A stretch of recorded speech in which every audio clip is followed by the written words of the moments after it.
authority in South Sudan, and that is the government of South Sudan, headed by His Excellency President Salva Kiir. And we are there because the authorities in South Sudan requested the government of Uganda for assistance.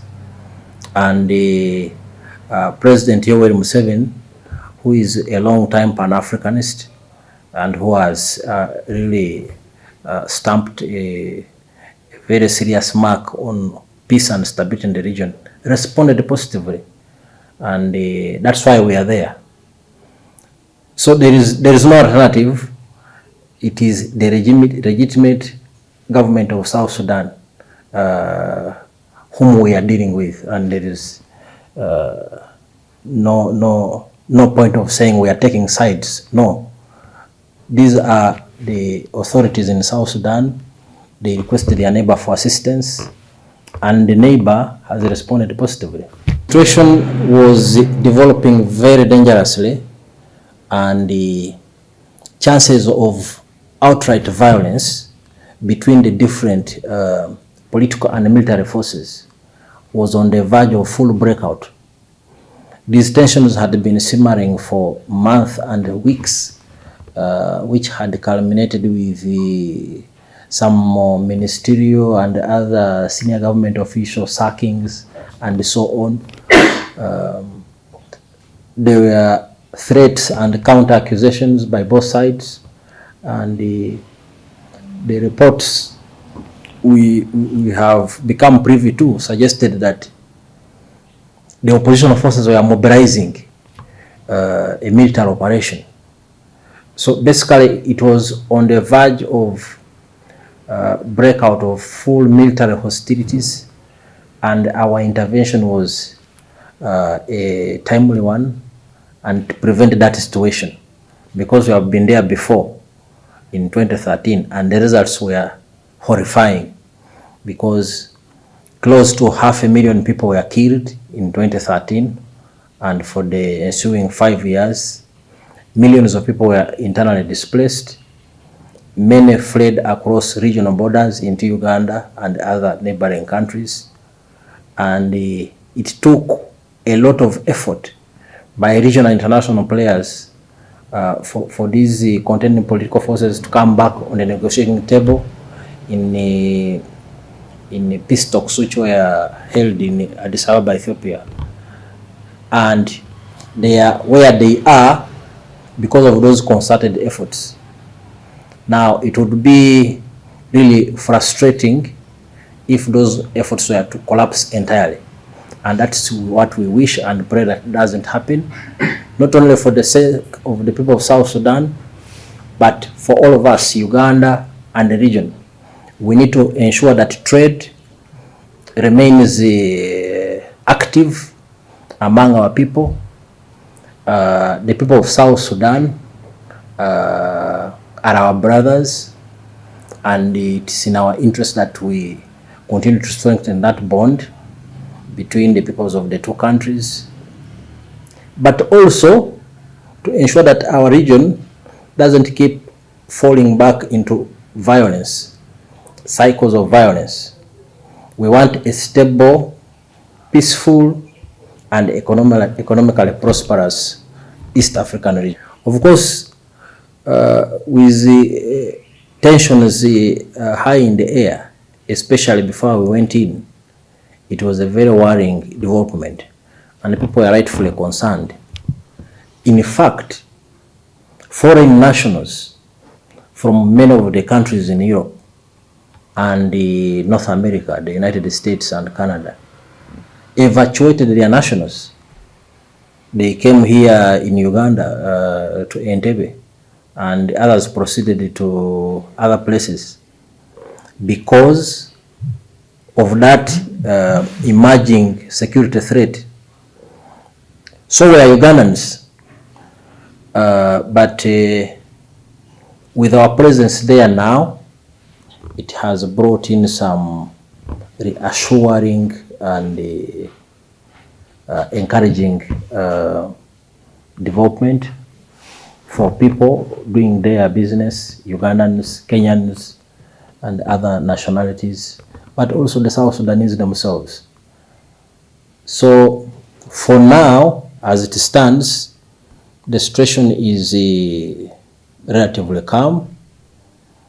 I think there is no need to panic, but people there need to continue to remain vigilant because anything could happen. Be vigilant, but continue to do your business as usual. And we are there. If they need our support, we will give it. If we have new information, we will also share it in a very timely manner. Those discussions are still ongoing between the government of Uganda and the government of South Sudan. But you should also note that there is a status of force agreement which was agreed upon and signed way back around I think 2010. Even when we intervened in 2013, it was under that binding agreement, and it has never been expunged. There is an existing status of force agreement which was agreed way back in 2010 or thereabout. I'm not exactly sure about the actual year, but it is still valid and it has never been expanded. But of course, discussions are still ongoing between the government of Uganda and the government of South Sudan. More arrangements will be agreed upon, and in the meantime, we continue to fulfill our mission tasks as UPDF, and when the discussions have been exhausted, our strategic leaders will guide us accordingly, and we will abide with whatever guidance they give us. We are dealing with the real and serious issues in South Sudan, and for the people of South Sudan, these are matters of life and death. It is safe to assume that if the UPDF had not intervened as we did a fortnight ago, South Sudan would be in full-scale violence right now and on fire, with people dying in their hundreds or even thousands, and all the destruction that comes with it. So we believe that our intervention was timely and prevented a worse situation from breaking out. And if Dr. Riek Machar is honest, along with his supporters, they will know that Uganda has a very strong track record. For generations, we fought alongside the SPLA. Even when they attained independence, we have continued to stand by their side. Uganda has paid a very significant price in support of the aspirations of the people of South Sudan. Our own soldiers died in South Sudan. We lost equipment and other things. But we have also been host to South Sudanese refugees for many years. I went to school with South Sudanese, and many have settled here, or they have been educated here, right from primary school up to university. So we are the strongest and most reliable partner they have ever had in their struggles for independence and for self-emancipation, and in their current struggles for sustainable peace and security, economic prosperity, and generally socio-economic transformation. So they can always count on us. So any suggestions that we are there for any other reason, weesiimye mwattu oli wa mukisa okukira abalala. Omugugu gw'ebizibu by'ettaka gukutikuddwa Brand Property Services Limited ku lw'ettaka eritaliiko nkaayana. Ennyumba eziwedde okuzimbibwa wamu n'ez'okupangisa, apartments ez'okupangisa wamu n'okugula mu mawanga ag'enjawulo okuli Uganda, Kenya, Bungereza, Dubai, America wamu ne Canada. Okuddaabiriza ennyumba oba ebizimbe byo, property management n'abasaveya abakugu abataakufere. Twekwate ku nsonga zonna ezeekuusa ku by'ettaka nga kw'otadde n'okugobera ku kyapa kyo. Kati pazo y'eby'ettaka ebadde akukaluubiriza egonjoddwa bw'okwataganye naffe. Tukubire ku noti 703 noti 79 oba noti 773 noti oba otusange ku MT House omwaliiro ogusooka room 5 ewazana ku Entebbe Road okuliraana ekizimbe kya Muguluma Empire. Tukyalireko ne ku website yaffe www.brandpro.co.ug. Brand Pro Property Services Limited, tutuukiriza birooto. I think it's quite preposterous. We do not have any chemical weapons in UPDF. We have not applied any heavy weapons anywhere. Actually, we have not been engaged as we speak in any violent hostilities with anyone. Not the White Army, not the other allied forces, and so on. We deployed, as I said, as a preventive measure.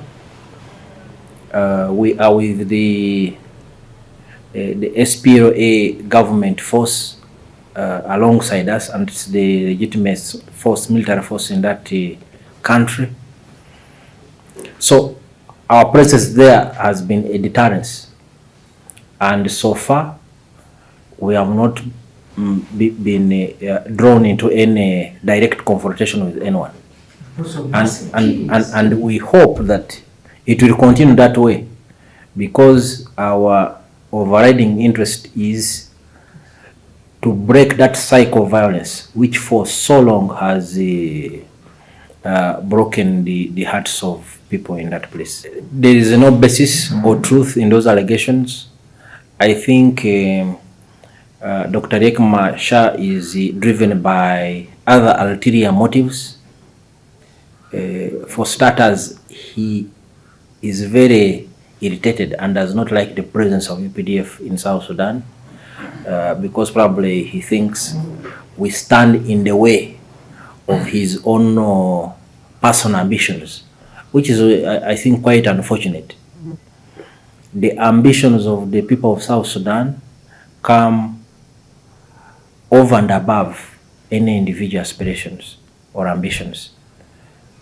It is their well-being which counts first, not someone's ego or ambition to be president. What the people of South Sudan, the leaders, and all the key stakeholders should be doing is to come together and agree on a framework in which they can work together for peace and security for their people, so that we don't keep going through the same cycle of violence every few years down the road. We are not, like I've already pointed out, we are dealing with a real situation, not fictitious issues. These are real situations, these are lives of people, and that is why we are there. And fortunately, the people of South Sudan can see that very, very clearly, despite the rhetoric of some of their political players. So we are not worried.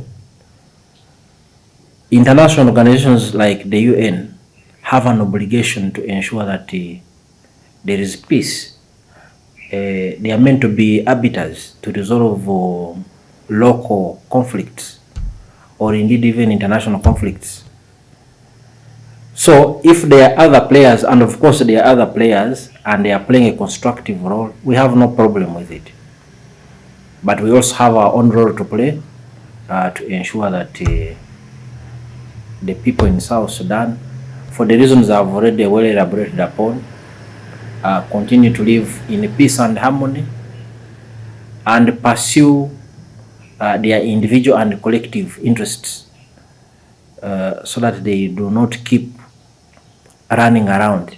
They have been running around for more than the last 40 years.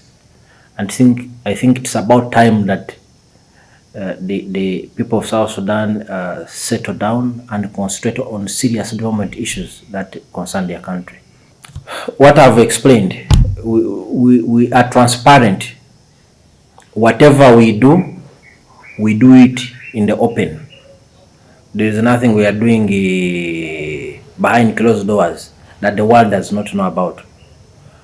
When we deployed our forces in South Sudan, initially our special operations units, we came out and told the entire world that we have taken this kind of action. So we are transparent. There is nothing we do or we are doing in hiding. Whatever we do, the world will know about it. Rwanda and Uganda are brotherly countries, and we are one people, really. And we are talking about East Africa, and that's what it means to integrate as a regional grouping. East Africa now has 6 or so countries. What we are doing with Rwanda is what we do with Kenya and other countries. We've been holding similar meetings with Kenya, especially in the 3rd division area of responsibility. That is the area of Uganda bordering Kenya in the Turkana region, over issues of cattle rustling and so on. So these are issues of defense diplomacy and continuous engagement to ensure that we are always on the same page, we support each other and cooperate to solve issues that affect all of us. Issues of security, issues of trade, issues of terrorism, like we are dealing with a very big issue in the Eastern Congo of many armed groups, people being killed, people fleeing to Uganda, to Rwanda, to Burundi, and other places.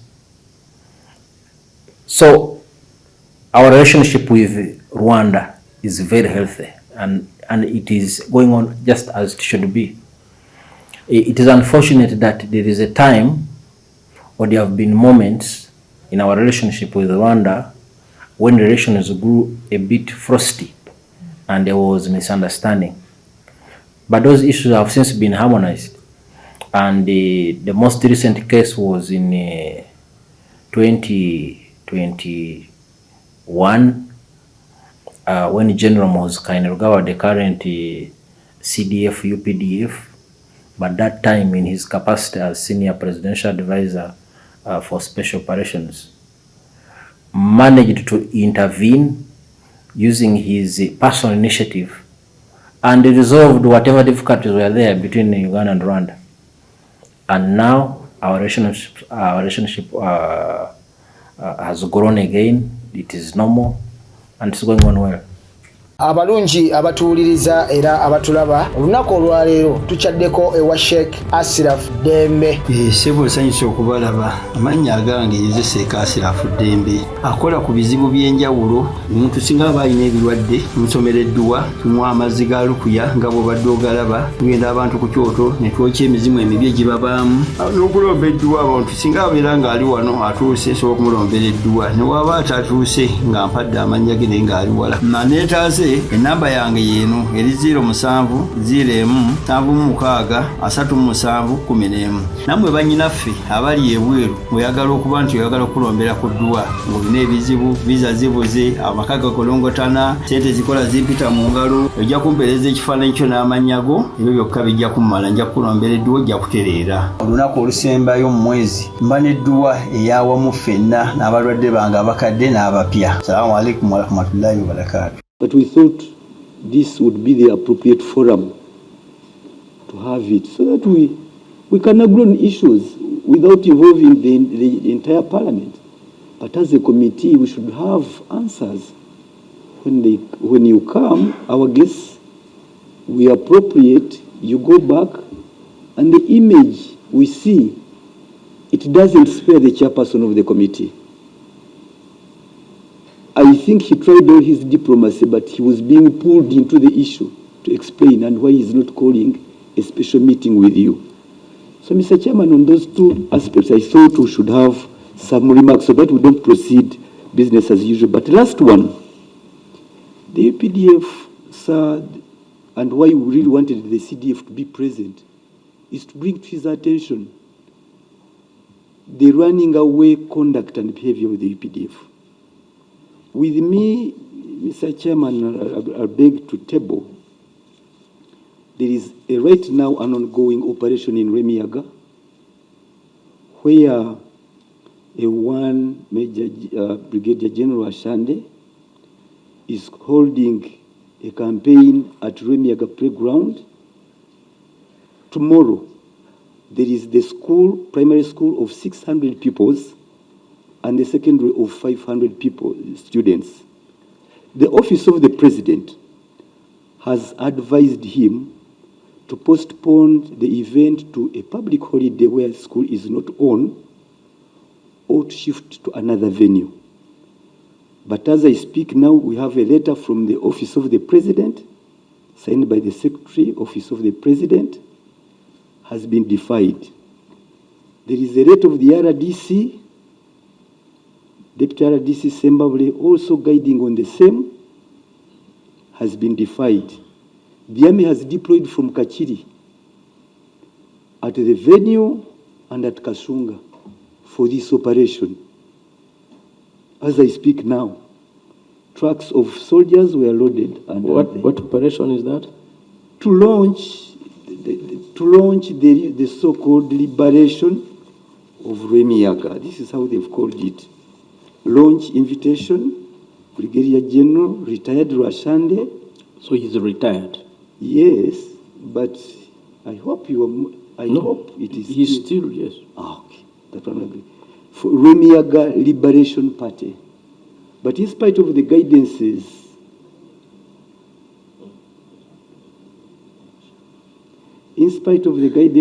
I hope I'll be able to share what the Deputy Chair is communicating.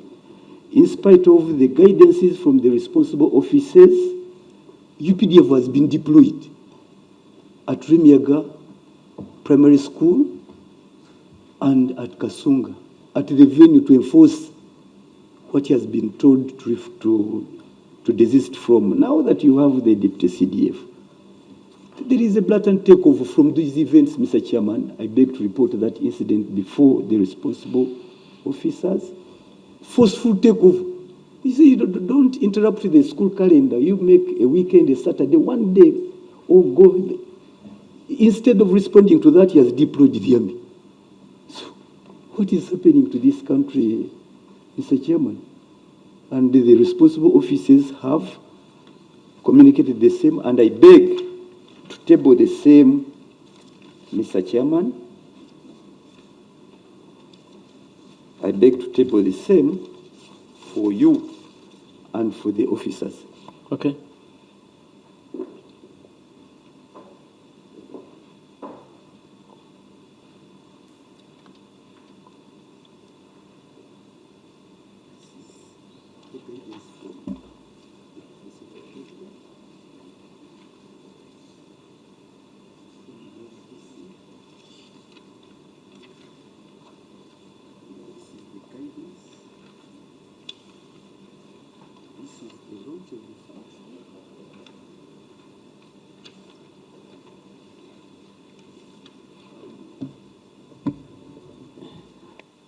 I beg to table, Mr. Chairman. Thank you. Honorable Sechikubo, he has raised his legitimate concerns. Would you please look at these letters and please respond accordingly then?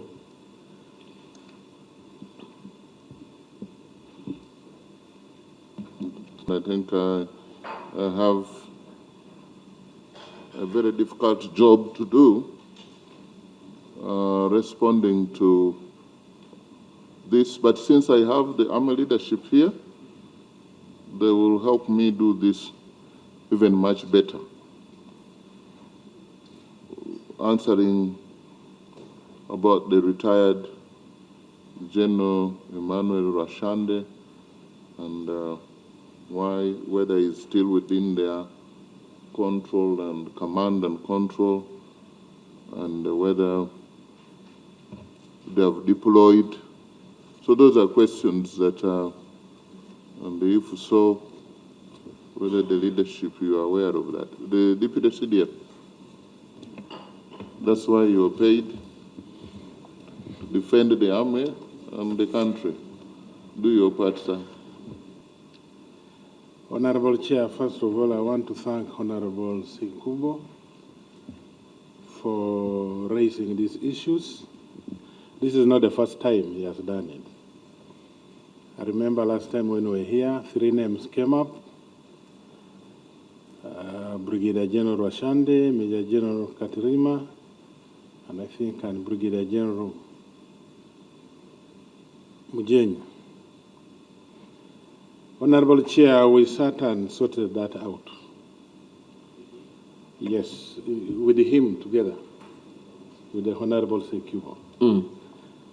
That's one. Two, this who are not aware. This development, Honorable Chair, we did. Oh, that's good. Yes, sir. Now, this new development, Honorable Chair, first of all, we are not aware of this deployment. And actually, I am not aware, nobody is aware, because even the intelligence is not aware. Of any deployment? No. Now, what I'm aware of, the generals retire with escorts. Depending on the rank determines the number. But still the discretion of the general. If he says, I don't want any escort, we withdraw. But if he doesn't, then the escorts are given to him. But General Rashande in particular has escort? Yes. Okay. Now. But that cannot be the story deployed from... But I'm still submitting. Yes.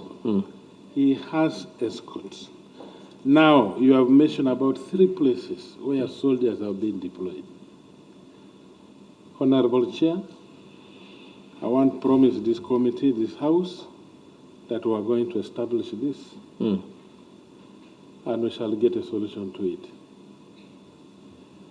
With all these documents, I don't think General Rashande is above the law to defy this. I don't want to believe that. But I want to promise we shall handle it. Thank you. Thank you. Thank you, and I'm glad that... First we should congratulate, because I know Honorable Sechikubo raised this matter when we were doing the budget framework paper. I'm happy that you took it upon yourself to do what my colleague called out-of-committee settlement. Excellent, because these are legitimate matters. Both General Rashande and Sechikubo are Ugandans. They are all entitled to freedom. So, and please, your commitments will take you that. Go ahead and make sure his concerns are addressed. Yeah, I want to congratulate these matters. Will also witnessed. I caused the two to shake hands, including in a public function in Zimbabwe. And I had very kind words for Honorable Sechku. But even if it was the Minister of Defense going that side, the deployment in 3 places, 2 places from Kakiri. Did you say Kachiri? That sounds like presidential. You cannot be of a retired brigadier general. But since the army is going to handle, yeah, if it is verified it is true, then the army will handle. Now there's another thing about the CDF attending the committee. Today you heard from the introduction, the deputy CDF is representing the CDF. The commitment we made to this committee that we shall relay the interest for this committee members to interact with the CDF, that commitment still stands. And I'm not here to withdraw that and to confirm that we still have so many next meetings. And we believe that it will be handled. And Deputy CDF, again, you've heard. Now this is the 2nd time. We believe that the CDF has no specific, this is just an engagement outside today's schedule. Otherwise, he has delegated the Deputy CDF. Yes, you are right, Honorable Minister. But at least for once, when we go on record, day in, day out, we feel we are extending it a bit too far beyond the legitimate concern. But we are interacting, and it should be. You can't have time. We see crossing even borders, addresses, meetings there, but you can't have time for your committee. 1 hour, 1 interaction. Is that being great? Honorable Chair, are we demanding for too much? No, Honorable Sechku. Is that this committee, just like any other group of Ugandans, they love the CDF, and that keeps him very, very busy within Uganda and outside. This love should be handled well. Deputy CDF, make sure the CDF creates time for this committee. And secondly, about the Kawempe, is it Kawempe North or North by-election? I don't know what specific thing the Honorable Sechku wanted us to witnessed our own in uniform beating journalists, beating people. And the commander-in-chief came out to say that that was not instructed by any authority. And we are seeing, are there rogue elements putting on the uniform within the UPDF that we are pretending over? I want to ask the CDF, because me, I don't put on uniform. I stopped in A-level.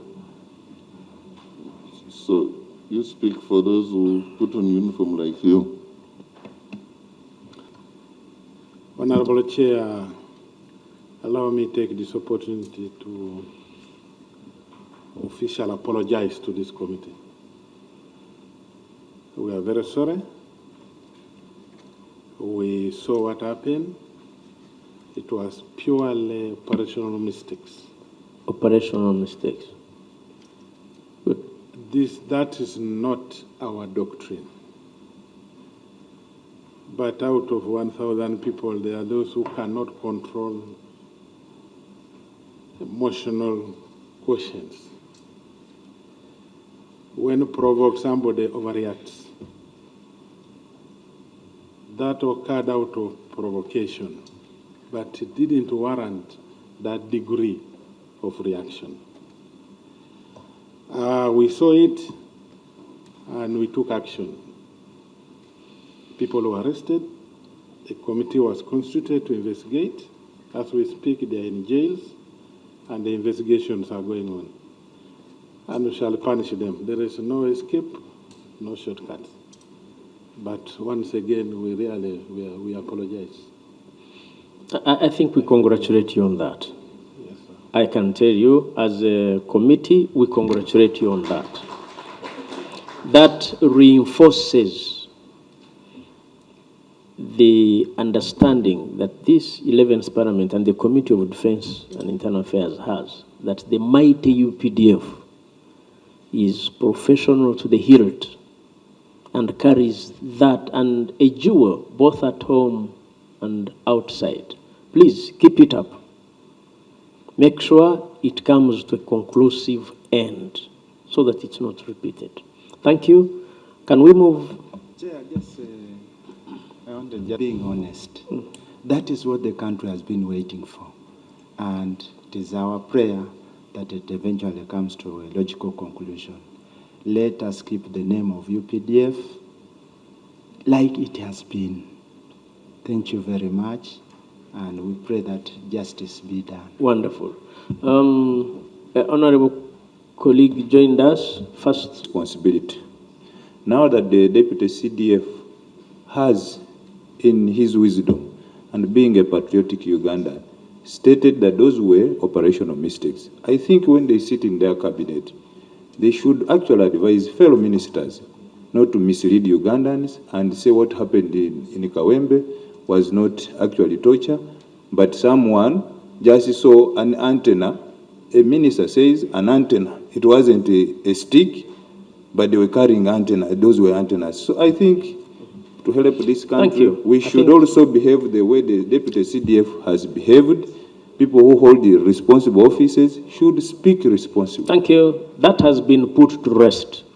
Honorable Chair and honorable members, we want to thank you for the opportunity to invite the Ministry of Defense and Veteran Affairs with allied institutions, NEC and Uganda Air Cargo, to make appearance today and respond to issues that were raised by this great committee that we call home and our own Committee on Defense and Internal Affairs.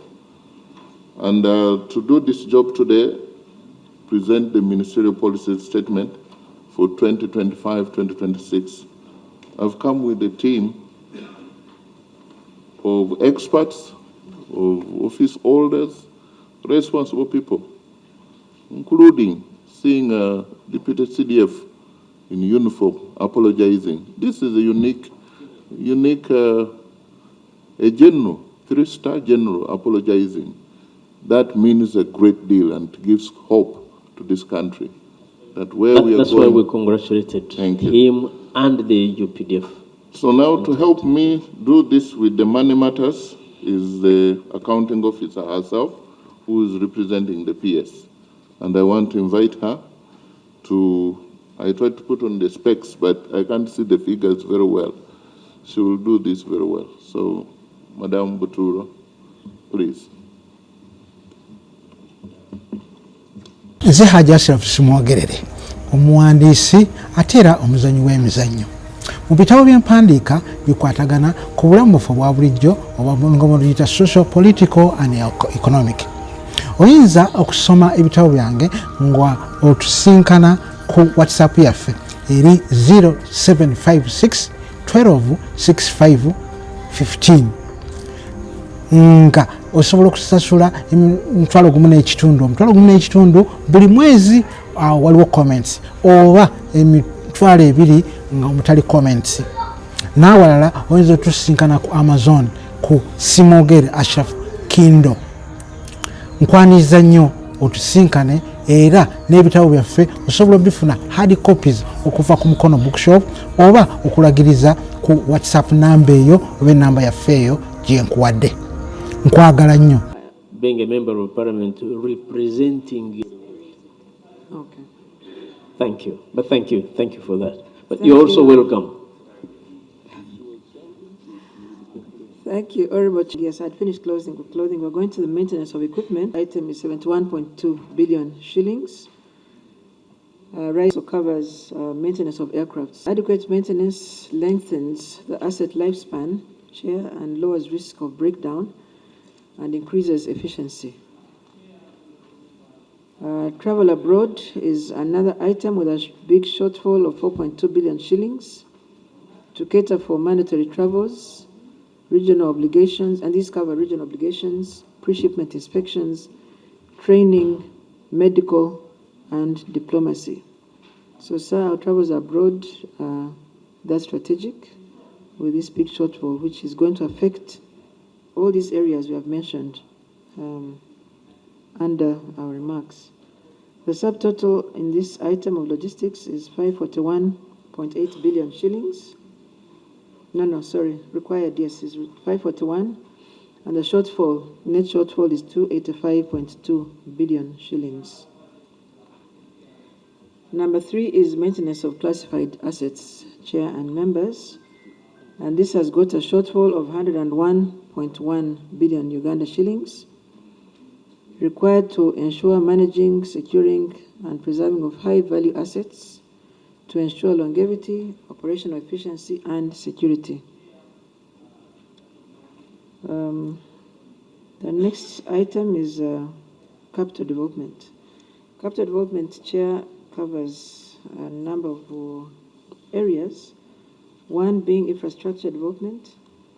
On this, Chair, we have a shortfall of 124 billion shillings. This item covers construction of 700 housing units in selected sites across the country. We require 50 billion shillings for this. It also includes complete construction of the joint headquarters at Mbuya. So we started this project, this financial year ending, with very meager funds. We required 94 billion shillings, we only had 20. And we now require 74 billion. Construction and equipment of maintenance workshops. This has nil allocation and a shortfall of 28.9 billion. Chair, this will enable us to construct and equip in-house garages intended to reduce the high cost of repairs in private garages and to enhance internal capacity of our forces. Land acquisition is another capital item. It has a shortfall of 70.8 billion shillings. The Ministry has a debt stock for land compensation amounting to Uganda shillings 218.8 billion, against which only 17.7 billion was allocated has been allocated in financial year 25-26. And this will partly settle the obligations. It leaves a shortfall of 201.1 billion shillings. This could be paid, we are proposing, Chair and honourable members, in view of the constraints. We are proposing that this could be paid in phases, starting with 8.5 billion shillings in financial year 25-26. The continued non-settlement of land compensations attracts litigation that will come up or may come up with higher costs. We have also under this item, Chair, the solar power project with a requirement of 43.1 billion. Only 10 billion shillings has been allocated, leaving a shortfall of 33.1 billion shillings. The Ministry is in the process of constructing a solar project at Nakasongola, aimed at reducing expenditure on electricity, currently at Uganda shillings 31 billion annually.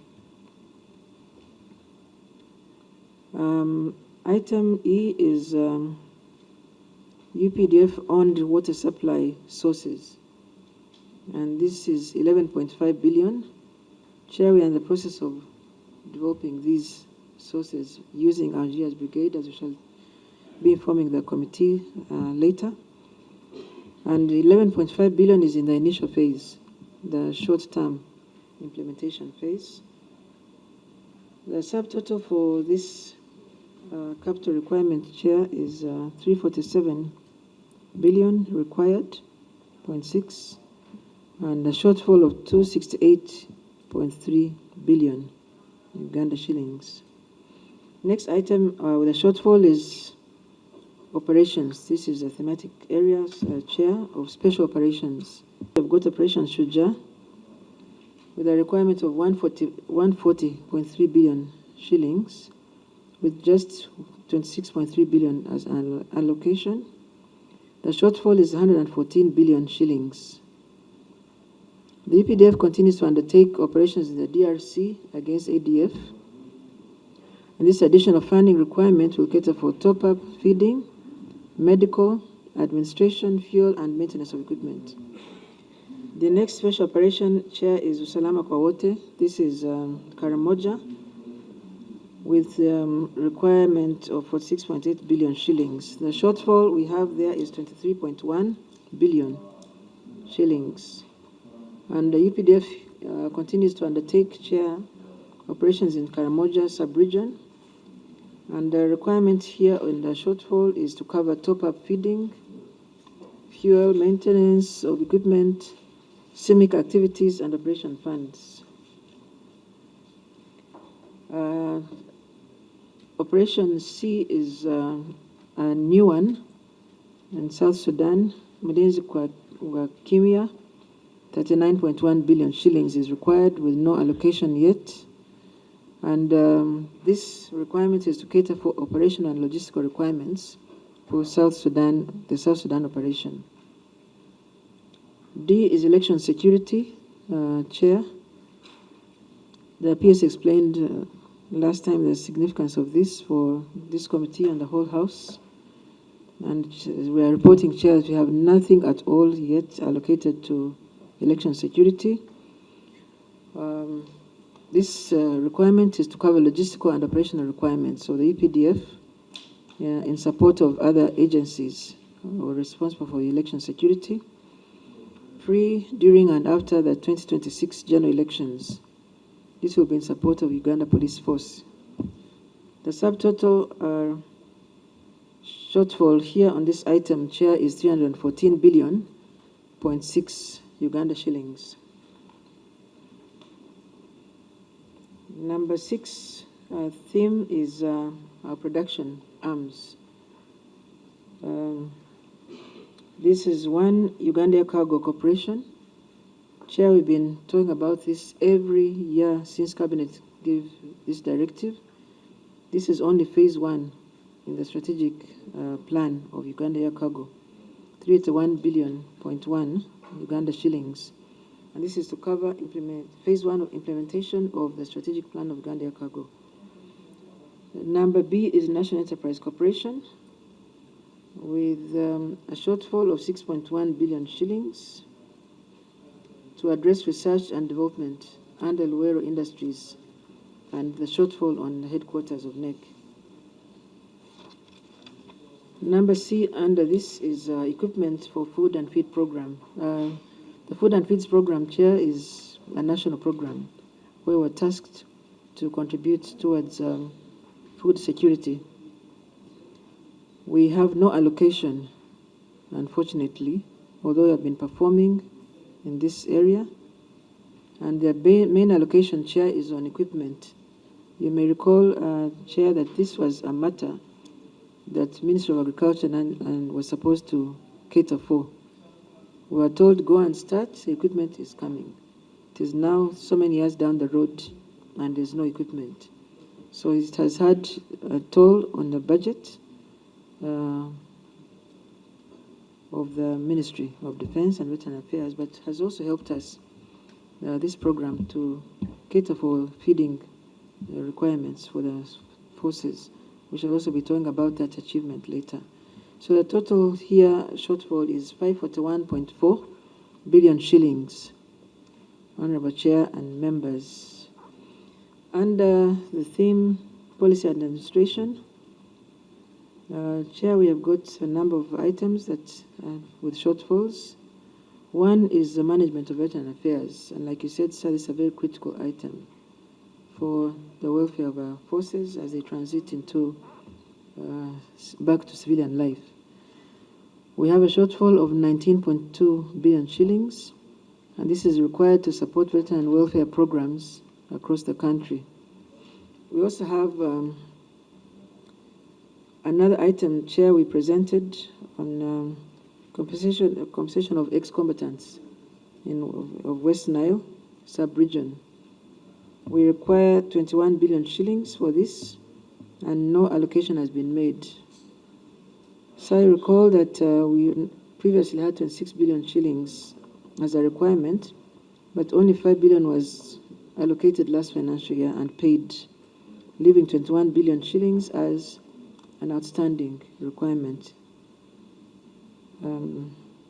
This is a very serious program, Chair, and as we talk now, preparations are going on for the President to launch this program of rehabilitation of the 21 billion yet to be paid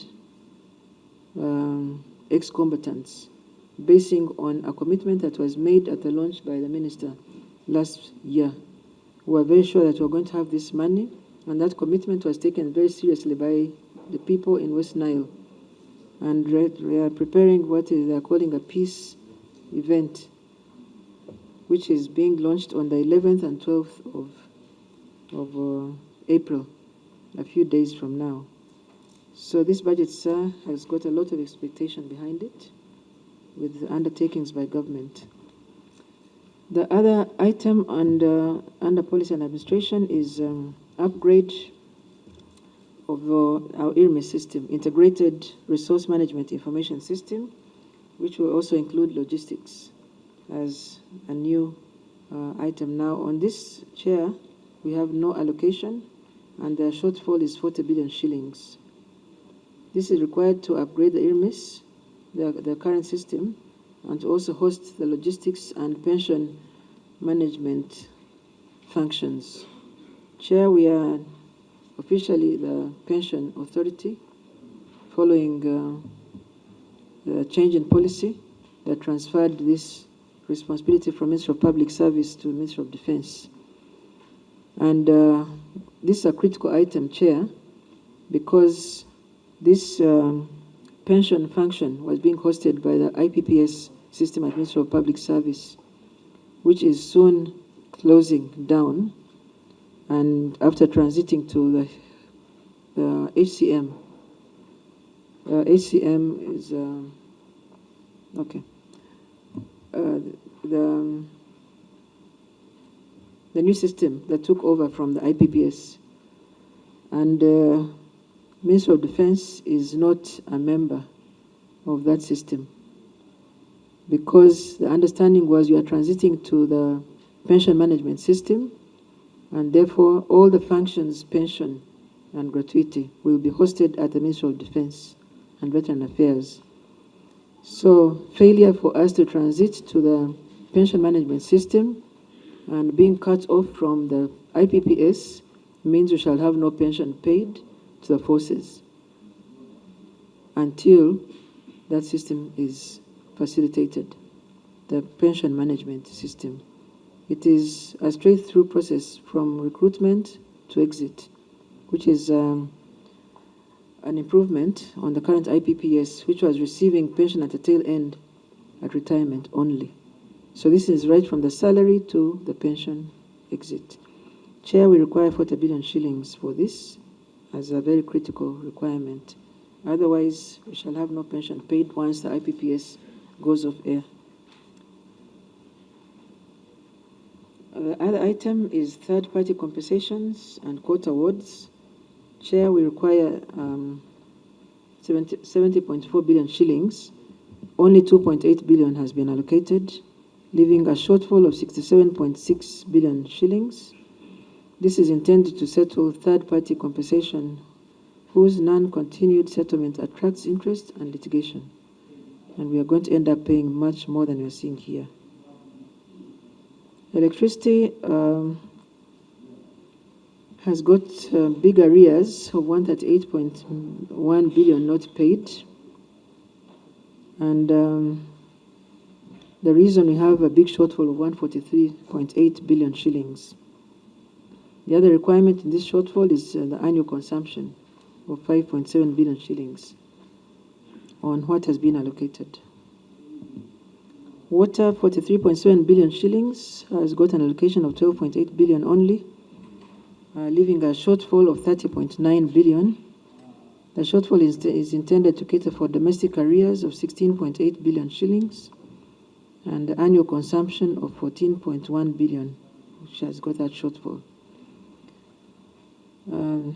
Chair, we recently had the providers of these two critical utilities crying out to government for intervention. We are one of those people with very big shortfalls, and we pray that these arrears are paid allocated to the ministry. The subtotal on this theme, Chair, is 322.5 billion shillings as the shortfall. So the grand total, covering all the thematic areas and the items up there, shows a net shortfall of 2,307.8 billion, 0.7, Chair, which is almost 50% of the allocation this year. And our prayer through my minister is that this is provided in the financial year 25-26. Chair. Issue number 3. Chair. Mr. Chairman, then the unfunded priorities, Mr. Chairman. I think before we exhaust our energies on these, which are basically policy matters, if you would permit us to first interrogate this area, then we can move to the subventions, we can move to other items. I believe that once we really scrutinize this aspect, because it is touching, Mr. Chairman, with your permission, after this, then we can move to the other section, because this is where our beef really is as a committee. Well, thank you, Honorable Sechiko. I thought she's actually issues that they are all touched. Our matters. This is the Honorable Committee where she has to upload all her concern plans, all her Honorable Sechiko. Edith, the rest, the questions that we put and the responses are there. So, stick to unfunded priorities and last year and the budget allocations. Allocations and unfunded priorities. Should I continue? Sure. Yep, please proceed, because the B of the issues paper. So we thought you could finish with this, and then with your permission, perhaps we go to and finish with issue 4. Issue 5. Issue 5. 3 to 5. Yes. To clarify whether subventions receive independent budgets. This is subventions as shown in the table below. And this is 9.354766001 for NEC. Uganda cargo is 8.466 by this amount. Okay. Yes. Maybe first get the figure and then. Good news is coming through the accounting officer. And we pray that more good news will be coming. Don't you think that is procedural right to allow the accounting officer to compile all the good news, to harmonize? Because by the time we shall finish, we shall have received so many good news and we shall get lost in the process. Don't you think that you're right, Honorable Lanya. I'm sure the technical team is handling that. Only that now item, and that's much better. So we can now have a total per yes. Yeah, then the grand total. And Honorable Keo's question whether it certainly affects the allocation total upwards. So it will be 4.6, either 7, not 6.6. But we need, Oh, great. Okay, so I think, do you want us to allow you some time to... Sure. We have technical people who are handling that. But okay. I took interest in the comment by Honorable Anya. So how long should you wait, Chair? Good, yes. Seems the committee has some interest in fact, in the prophetic statement. This committee has always been very generous to you. Yes, very. Yes, very, and they continue to be. Yes. They are all committed to making sure you are stronger, but you never get excited. I'm too excited, and that other comment has made me even more excited. Thank you. Okay. So we're waiting for more. Mr. Chairman, because we are reading through increased responsibilities, but with a further reduction from the last financial year, a further reduction of 85.5, yet there are increased responsibilities. We're wondering how is she going to juggle between that. But now, having come in the good news, we spare her. Mr. Chairman, should I rest my spears now? Please, for time keep being? them. Keep spears far away from you. Okay, we okay, thank you. And I thought she would, there's something, it's very important.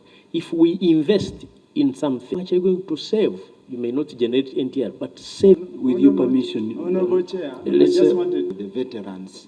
Actually, the business model, for example, you would say if the Minister of Defense gave the agriculture arm about 15 billion, they would save, would produce food equivalent to this amount, and it would save defense, the money it is investing in food, to this amount.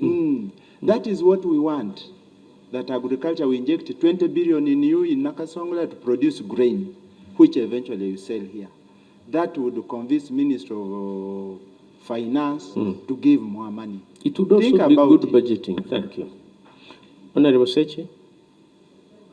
On page have 1 trillion 266 billion 854 million 249,528 in the last financial year, Mr. Chairman.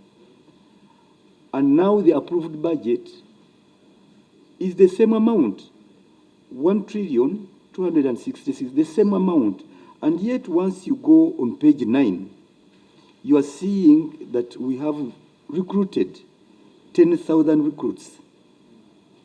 Mr. Chairman, wage salary is a right, and this is not provided for.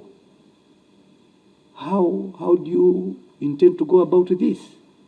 Why did we recruit in the first place if we didn't provide the budget allocation? I don't know whether this one also is covered under the good news, but you see, we can't now deliberate the way we had intended to, because we do not know exactly where the good news will land us.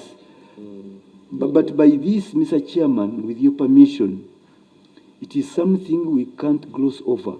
It's a statutory obligation. It is. You have no And way. once you have the approved budget, how do you intend to go about this, Madam Accounting Officer and Honorable Minister? And now that you're on page 9, I had noted enhancement of professional pay. This has been scientists, i.e. engineers, doctors, even if they are at the rank of Lieutenant General. Yes. Because the policy that this parliament passed, government, is that scientists' pay should be enhanced. This will also attract, it also attracts more caliber to the ranks. Yes, I heard you didn't carry any lower rank. They were saluting us. We were very happy. They said, you people have pleaded for us. Yes. Mr. Chairman. Yes, but eventually, it was dropped. It was dropped. Mr. Chairman, if you look at that item, 214.6 billion. Billion. You are not even promising us. So they would think we promised to be a answer. Mr. Chairman. Yes. You've made and the members is very factual. There is no easy way of going about this, and we are very grateful for the support that this committee has accorded us as a ministry. And we still hope the new circular that has been given out, they are stopping us from doing what I'm about to do, that we ask you to continue helping us. That is in breach, but this committee has all the mandate within you started, we gave hope, this committee gave hope to the lower cadres of the UPDF, and in fact to all the forces and services, prisons, and there's that increment. They have probably committed themselves hoping that, the incremental, yes, the increments are going to carry on until it is 100%. The two obligations, including the loans. Yes. 214.6 is only 25%, and it would make it 60 what? 63%. We have not reached 100%. So this first item, the reason it is first item here, welfare, it means everything to those very lower cadres of the UPDF. So it's really a priority among the priorities. Actually, items from, we have people recruited already in anticipation that when they come out, when are they coming out? In a few months, they will get salary. We don't have their salary. That is Honorable Sechiko's concern. Yes, so we don't have their clothing. We don't have their food. It makes it very bad for us to come before Parliament and we say this. But where else can we say it? It's only here. So we would be glad for any possible interventions. And but we say this so that you can appreciate our concerns. It's not that we don't plan. We've recruited, it's all planned, shared with the relevant ministry. Enhancement of professional pay, it is now automatic, whether you're a science teacher in Namayingo or in Remiyaga SS.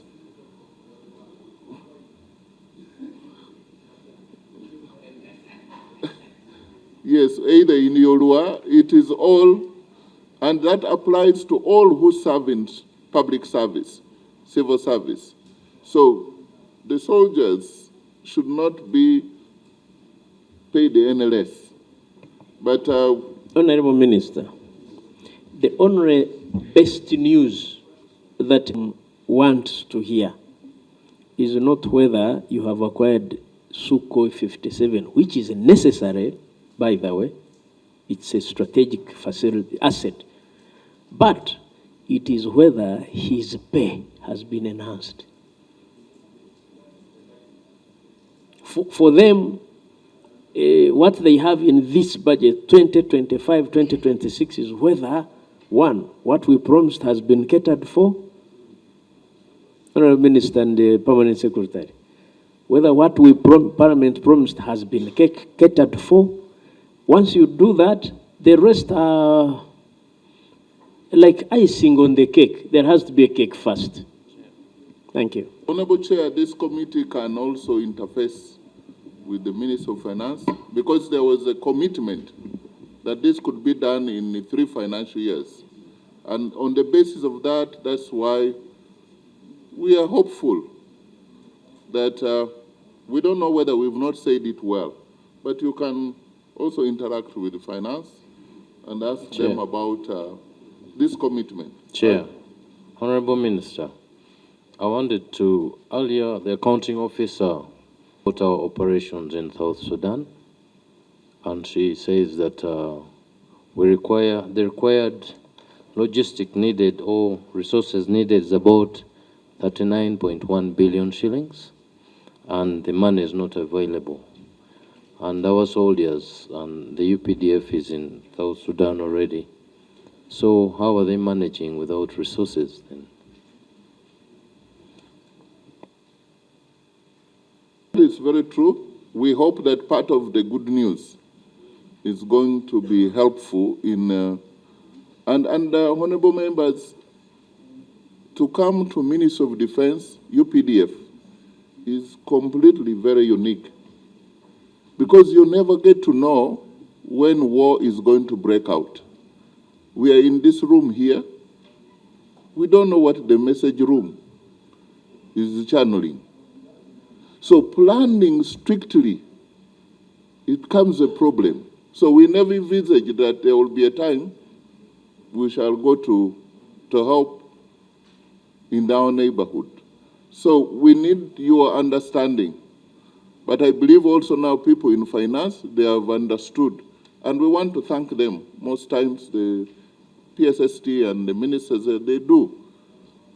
This situation of UPDF is very, very fluid. We need constant support, not a drip, but constant support.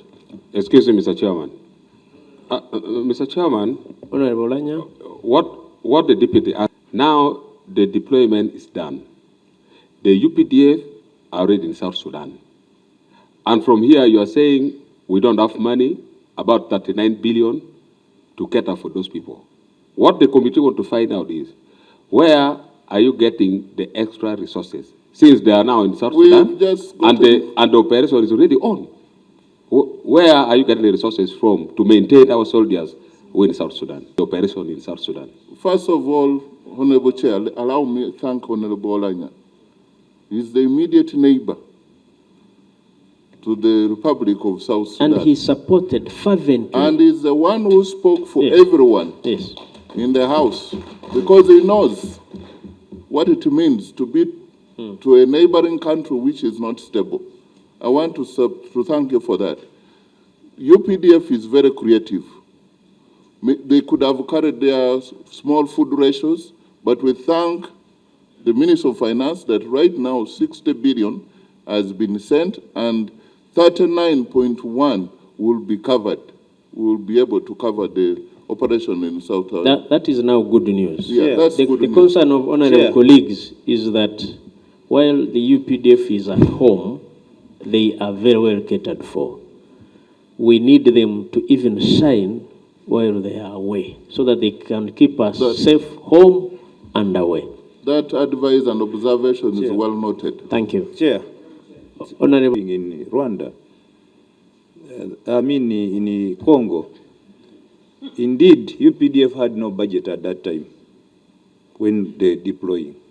And they came to this committee during a supplementary, we gave them money. But then this goes back, takes me back to the issue which we're handling, the issue of the boys who have been recruited, are being trained, and there is no money. And the minister here has said UPDF is very creative. In business, Chair, even if you had a very nice computer, you had a very good desk, but human resources is the most important. Even when you say you have bought Sukhois, you have trained these officers, but if you do not pay these officers, I can assure you that even what you have sent them to do in the South Sudan, they may not give you the results that you require. So as the UPDF, which is very creative, we want also to beseech and want to commit that as a committee, we are going to do our part. However, if you also feel you are creative and you can look through somewhere to ensure that these boys are paid, then do so that we can have a UPDF which is not demoralized in any campaign. But Chair, we want also to request that the Minister of Finance, I think we should engage with them seriously on matters which are serious. If we are talking about a statutory obligation, why then should you not give money to pay these officers or any staffs in this country?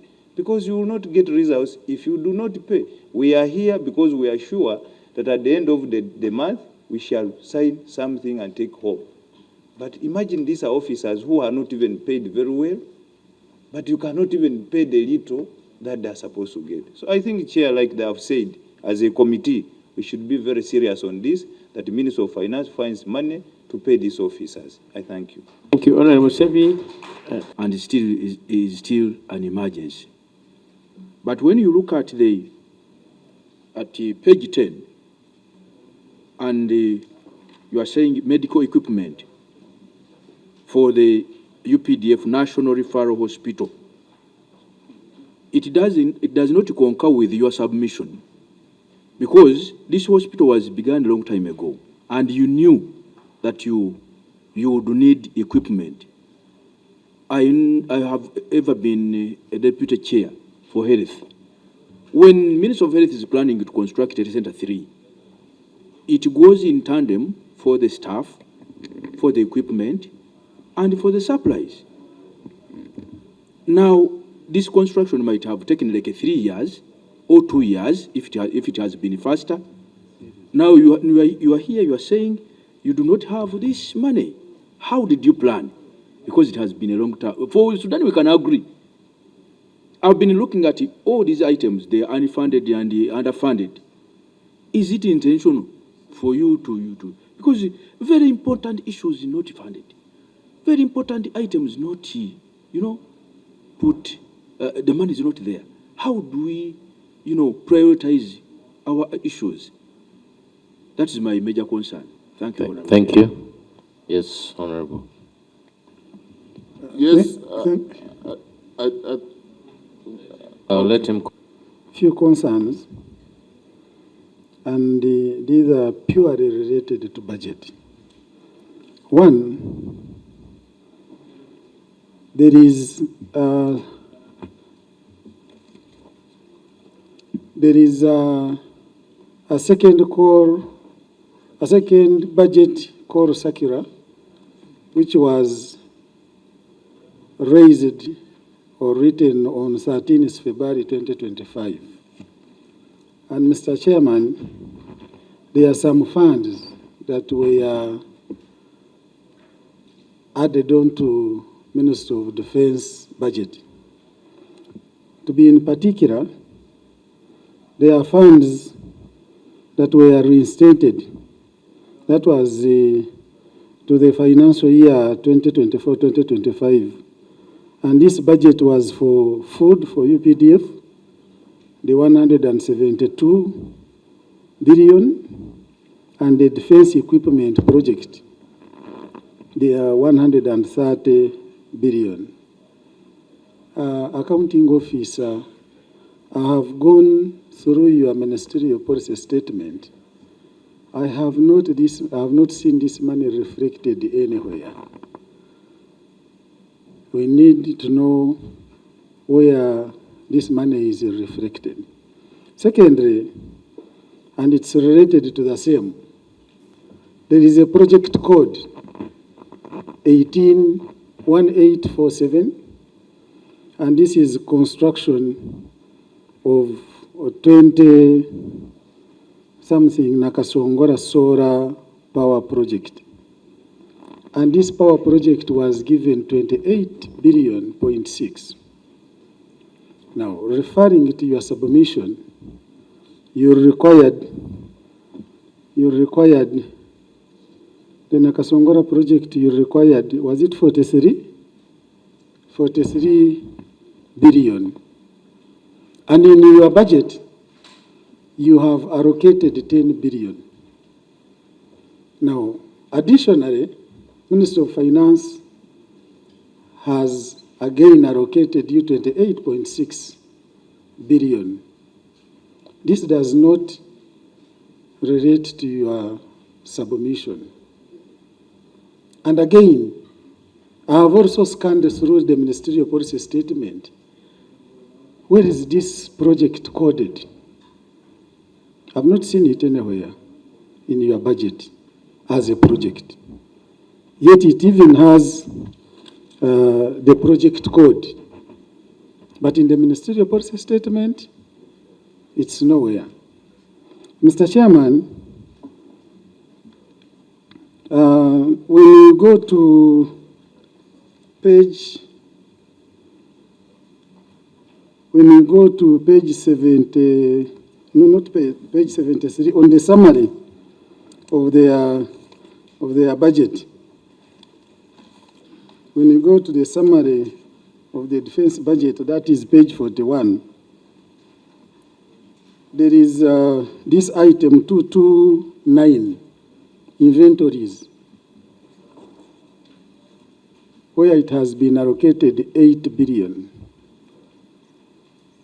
And when you scan through the people manning the department, it is also attached to the ministerial policy statement. I have seen about 2 people, the inventory management officers managing the department, or if at all there are others on contract. What is it that is being done by the department that requires that budget just to manage the inventory? Under Secretary, we need you to unpack this. And in a related manner, you also need to unpack the 50 billion meant for consultancy. Otherwise, you are at risk of this money being taken away if it is not done. Mr. Chairman, when you go to page 41 of the ministerial policy statement, item 242, interest on domestic debts. Mr. Chairman, this is a very, very, very risky area if it is not addressed. The accounting officer indicates that the ministry had a date this financial year, this running financial year, and 108 billion was allocated and is being spent. So for the next financial year, 2025-2026, 2.353 billion is again allocated to address this issue. Honorable Minister, we need to know who are the creditors, who are these people that you owe money to, and under which law was this loan acquired? Was it a loan? What was it for? This domestic debt, we need to know. Your question is, because domestic areas don't have this is domestic debt. Thank you. Yes, so this is a domestic define debt, the date, not areas. So if it is a domestic debt, that means you borrowed the money somewhere, or you owe somebody. Yes. So where you have been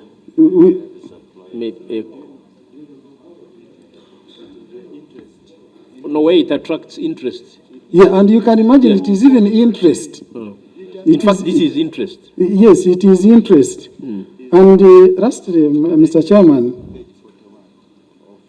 yes, Mr. Chairman, there is this project code 1867. This project was supposed to end 2 years ago. The permanent secretary came here and said it had been extended for another 1 year. We need to be updated.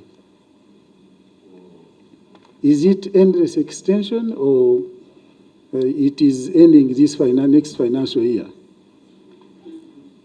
The project, when I talk of project code 1864, I think the accounting officer is aware of the project.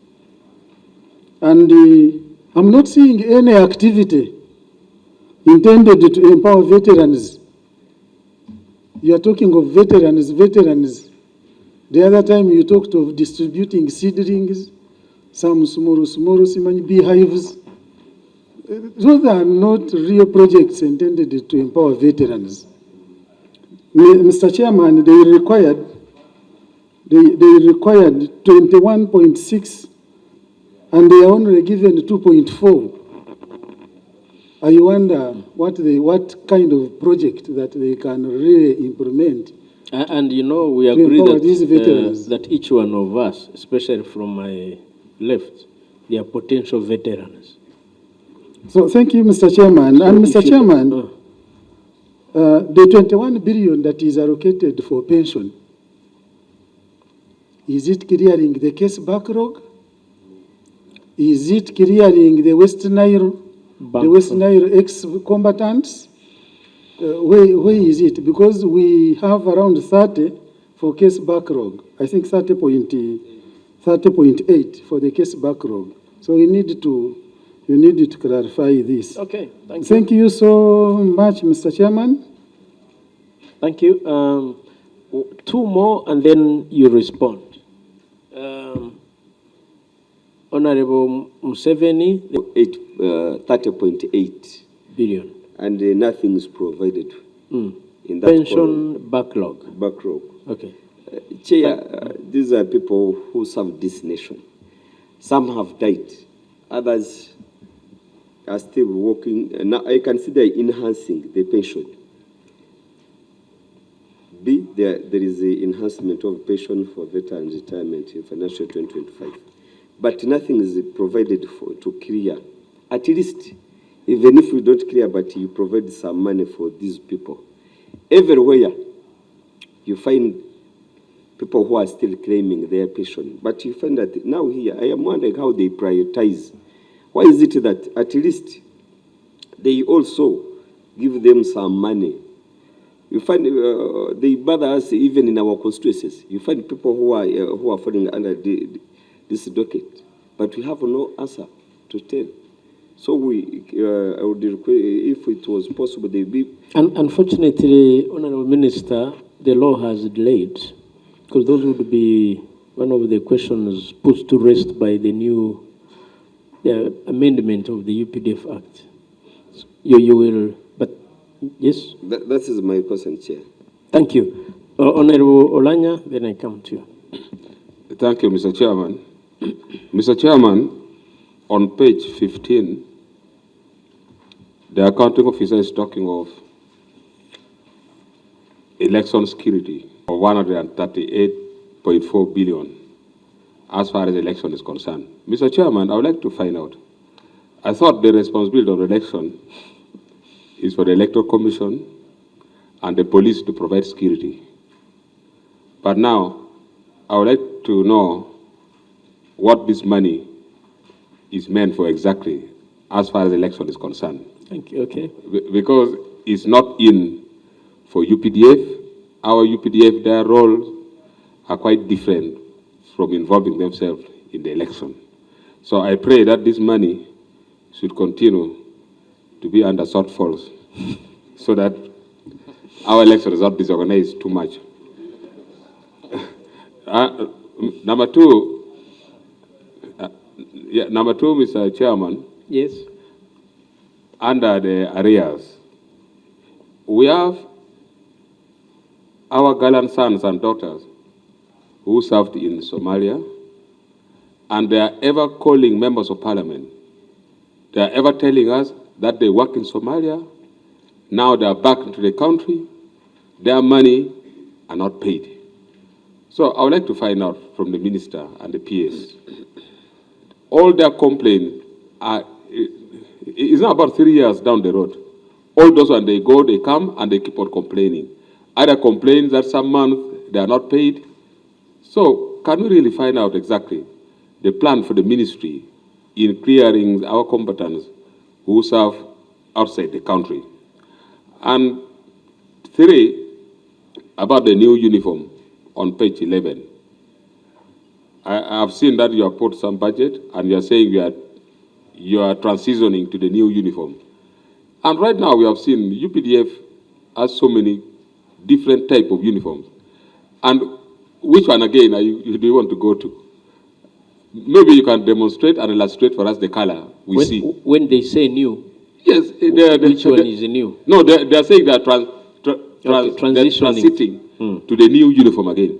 So we would like to know the color you are transiting to. Okay. We have seen so many UPDF uniforms. Others you are putting on. I've seen about three types now here in this house. So now, which one, Madam PS, do you want to go to? And then about the ex-combatants. Here you are talking of the West Nile Bank Front. I would like to find out from the minister. Right now we have the category of ex-combatants of the LRA, those ones are ever meeting the president, they're ever meeting big people in government, they're ever complaining that they're not being catered for. What plan do you have? You mean those who were granted amnesty, right?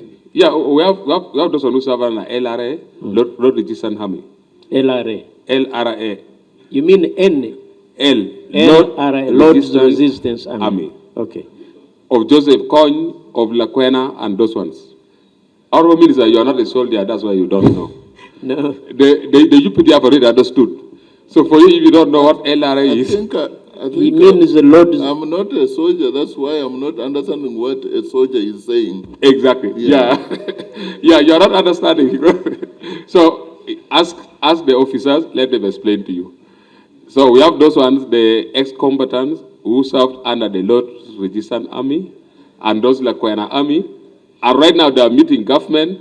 But those are rebels. No. That's why I asked where those who were granted amnesty, right? Even the West Nile Bank fronts, they were rebels. Yes. So yeah, big commander. You mean those who were integrated? By Jerome he was the commander in the bush. So those were integrated, recognized, yeah, then they will be catered for as UPDF. Some of them were integrated, but others are now home. Okay. So I would like to find out the plan of the UPDF for those people. Thank you. Thank you, Mr. Chair. Honorable Akoli. Thank you, Chair. Chair, I want to draw, and members, I want to draw your attention to. And on item C, and particularly, Chair, I'm seeking clarification on the naming and on the remarks. When you look at item C, it's called land acquisition. And they required 88.5 billion, 17.7 billion was provided. But Chair, the clarification I'm seeking is that when you go to the remarks, now the land acquisition for me, in my understanding, is that you are acquiring new land. But when you go to the explanation, the Undersecretary is saying the Ministry has a debt stock for land compensation amounting to shillings 218.8 billion against which only 17.7 billion is allocated in the financial year 2025-2026 to partly settle the obligation.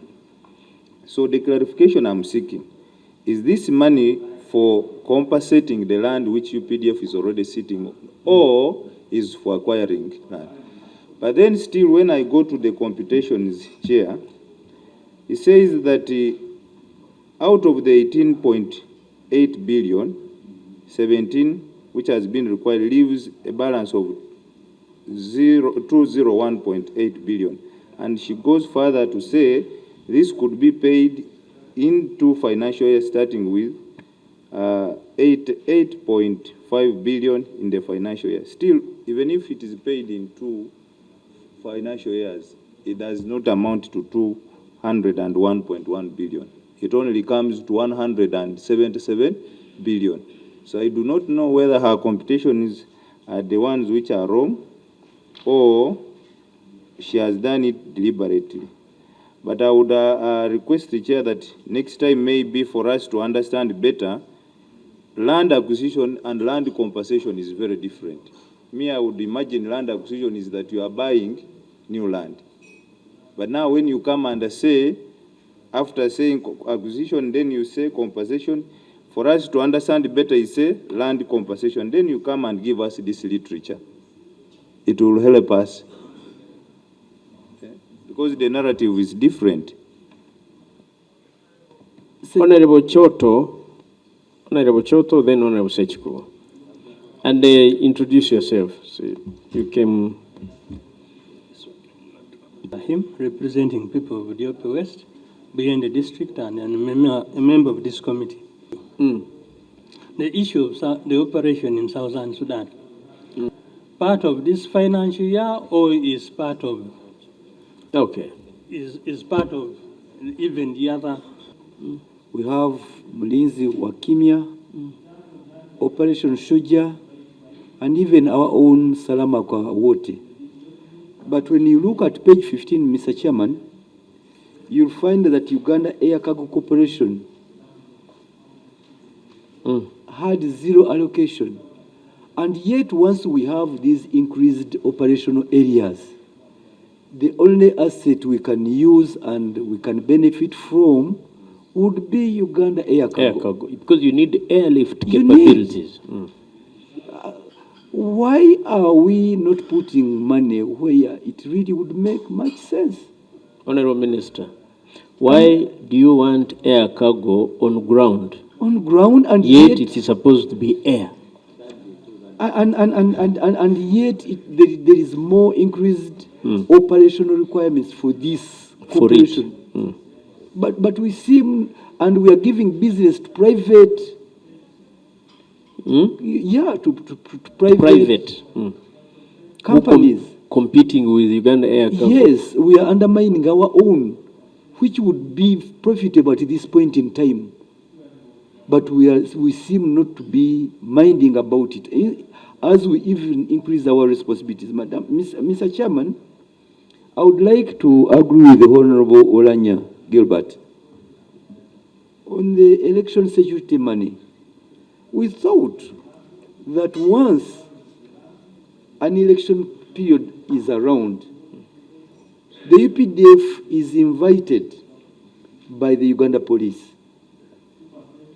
It is on the invitation of the Uganda police. Number two, they work in conjunction with the Electoral Commission. But for us to have a budget of 138 billion, yet we can't find money for the salary enhancement, Mr. Chairman, we shall be looking ugly, we members of this committee. And this is why I'm going back to that earlier position. Can we have something to present? Because it is agreed between you and this side, and including even the commander-in-chief. Where is the problem? But we are now looking for 138 for an election that is not the mandate of the UPDF. Mr. Chairman, I suspect this is the very money that you splash around in operations like that of Rwashandi. I'll stand with Honorable Gilbert Olanya to oppose this, and I'll oppose it. Because when you have money at your disposal, you end up going to areas that are not yours. You've not been invited by the Electoral Commission, not by police, and even if police was to invite you, you said you provide the budget, because this is their budget.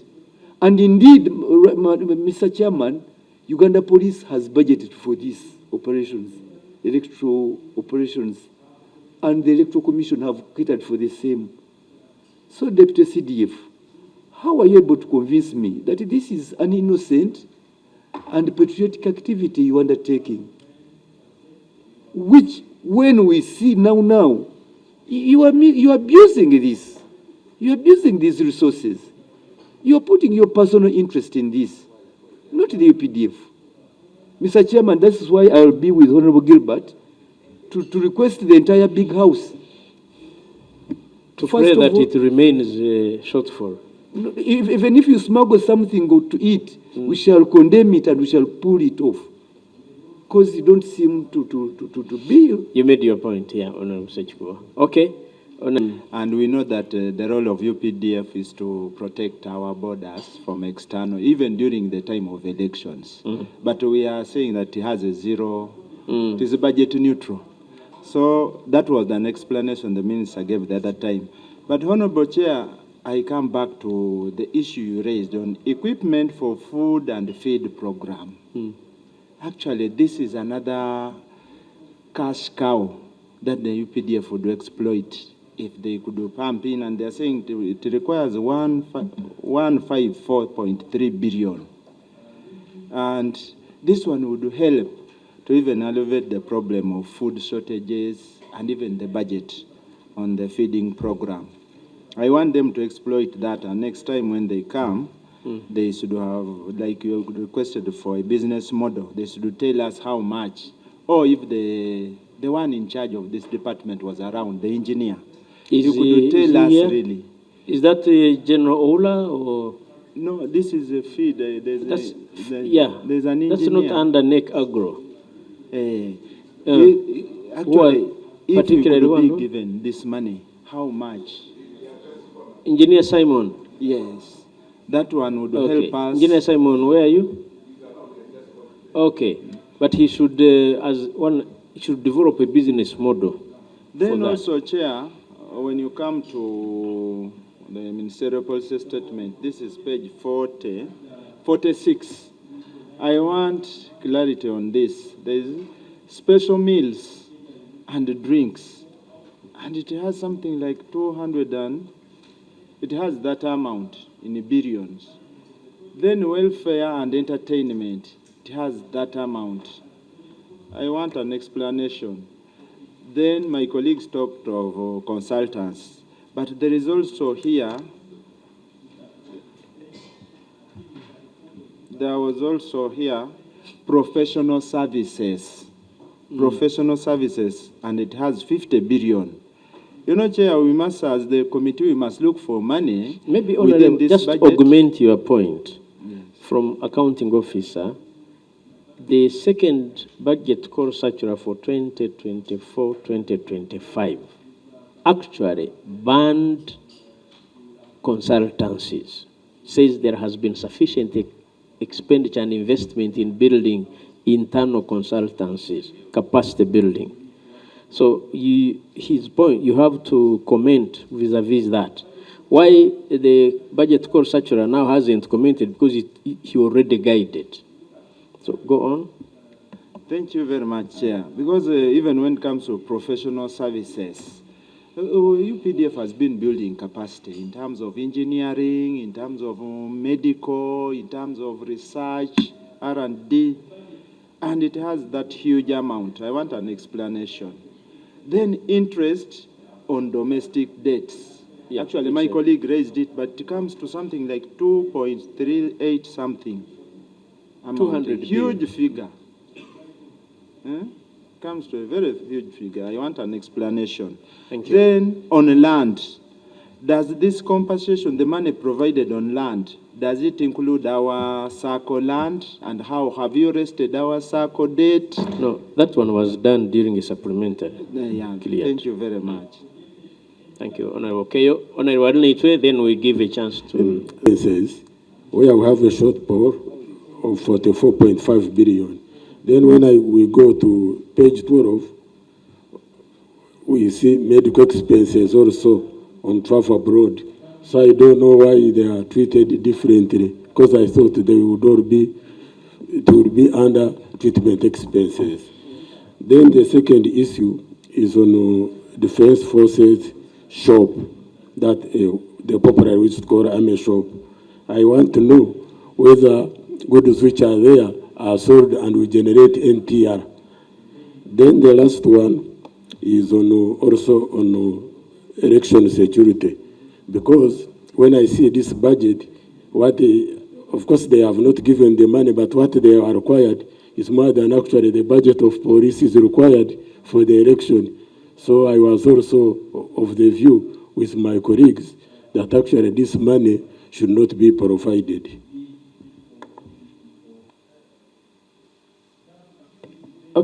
Okay. That's your view, of course, and you're entitled. Maybe the last from me will be on page 12, capital development, 100 housing units across, across selected sites throughout the country. 51 billion has been provided. Although we acknowledge there is a shortfall, which is really not welcome, this committee would benefit from an update on how, because over time, we've been providing money for construction of housing units. It's important to update this committee, how far you have gone. One other reason, Honorable Minister, you remember, Honorable colleagues required the CDF in person was to explain the magic, how he built very good housing accommodation in SFC, and we are looking forward that he's going to extend the same now that he's a commander-in-chief. Together with enhancement of salaries, I said CDF. You might have heard Commander-in-Chief. Yes. I said CDF. Yes, Mr. Chairman, on that point. Yes. Where is the CDF? No, that one was settled. But I was not yet here. Yes, but you are not here. But Mr. Chairman, he has never appeared here. No, we settled it really. How did you settle it? Don't take us back. Let's. Honorable Lanyan, you've been sure. The CDF is here. Yes, so, excuse me. So it's apart from increment, salary enhancement for lower ranks, together with decent housing, are a cornerstone for a motivated and professional army. So you will also brief us how far you have gone in construction of decent accommodation for our soldiers. Thank you. Over to you. Thank you. That's quite a myriad of questions. And I begin with election security. And I believe the Deputy CDF will speak about some of the specific things, including that one. I admit this is not the right time to talk about the role of the UPDF in election security. It's definitely not the right time, given the recent occurrences. But it's also a fact that we know that Uganda police alone is not able to secure election time, pre, during, and after. We all know how our elections are very emotive. If you get to meet Honorable Olanya in Amuru, where I've been with him, during election time, you don't think he is the one. He becomes wild. He becomes, he does not even put on a necktie. He moves with the hands, the fist. Even one other person whom I don't want to mention, including myself, other person will throw the bucket somewhere, you know. So, but if I'm not going to mention names, but I also put myself there in Tororo. We turn to be something else, just being sure that the Uganda People's Defense Forces is facilitated to take its constitutional mandate first to protect our borders, before, during, and after. Wrong people come during election time. But if it is in the wisdom of this committee that for once we need to conduct an election without the involvement of the UPDF, it will still be an election. The option is in your hands to say, let's do. Uganda police is enough. Our budget cannot be compared with the Uganda police because we are Uganda People's Defense Forces.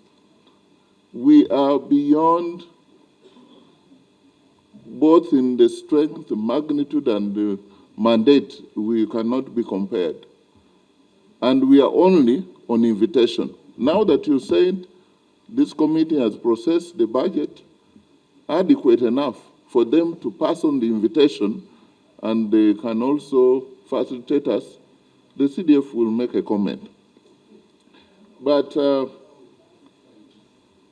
the justification for the Uganda People's Defense Forces role in any election, pre, during, unless we are going to change, it is we, the players, who make it difficult for Uganda police. But I admit, from deep down my kidneys, if you want to say, I admit it is not the right time to make a case for Uganda Defense Forces to be involved in the election process. But deep down in our hearts, we know they make very significant contribution. But we have options. And when the money is not provided, we don't want to be blamed that why didn't you take your role? At least we've come here. And also, not the right time, because when a member of this committee has just tabled the concerns, it's not the right time, I believe, to make such a request, even if I were the one. So the rest of there are technical issues here, which I will ask the PS and the CDF, including but not limited to having payments for the returnees from Somalia. That one directly, the UPDF, CDF should be able to respond. Now, on the issue of Uganda Air Cargo, Cabinet agreed and endorsed that Uganda Air Cargo needs 381 billion to acquire a new cargo aircraft. Cabinet of the Republic of Uganda, shared by the Commander-in-Chief. I was there. Finance Minister was there. This, sorry?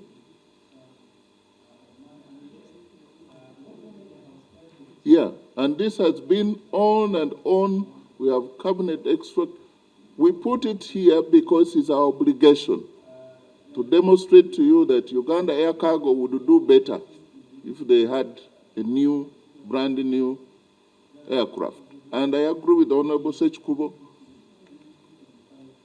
you know, in his analysis that this would make us make a lot of money. We're involved in missions, whether Somalia or within Africa, besides other cargo business. And it's mandated. This parliament enacted a law for Uganda Air Cargo. So it is, you are given a mandate without the money. Then you don't do much. And that's why you see General Akara is more humble than a three-star general. No, the honorable colleague's concern, Honorable Minister, is that while all others are priorities, it never be, we never see that urgency within, and when I say you, you know what I mean. Yes. That Uganda Air Cargo is in air. Yet, Operation Suja, Operation Mlinzi wa Kimya, even Somalia demand, all those operations demand airlift services. That's what. And I agree with him. Yes. Entirely. I would change the other side and speak the same way. But even from this side, I agree with you. And General Rashande should know that we agree on this matter. In fact, next time we shall ask... So PS and then CDF, you know the areas that you have to respond to. Thank you. Construction of units? The construction will be responded by engineer... okay. Engineer Dr. Engineer Besije. Yeah, Engineer, Brigadier General Engineer Besije. His other name is not very good when we are mixed.